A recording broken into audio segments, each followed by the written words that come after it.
குடிமராமத்துங்கிறது. திராவிட ஆட்சியாளர்கள் என்ன பண்ணாங்கன்னா பொதுப்பணித்துறைன்னு ஒரு துறையை ஆரம்பிச்சு பொதுமக்களிடமிருந்து முதல்ல நீர்நிலைகள் எல்லாம் பிடுங்கினாங்க.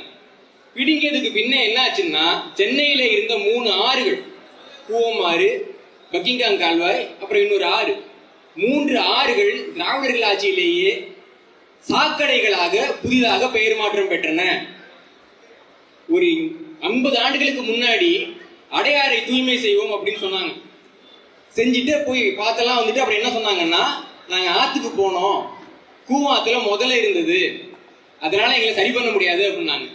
ஒரு 3 வருஷம் முன்னாடி அடையாற்றை தூய்மை செய்வதற்கு 1500 கோடி ரூபாய் நிதி அப்படின்னு ஒதுக்குனாங்க. கடந்த ஆண்டும் அந்த 1500 கோடி ரூபாய் நிதி ஒதுக்கப்பட்டது. இந்த ஆண்டும் அந்த 1500 கோடி ரூபாய் நிதி ஒதுக்கப்பட்டது. ஆனால் அடையாற்றில் ஒரு துளி நீர் கூட சுத்தம் செய்யப்படவில்லை.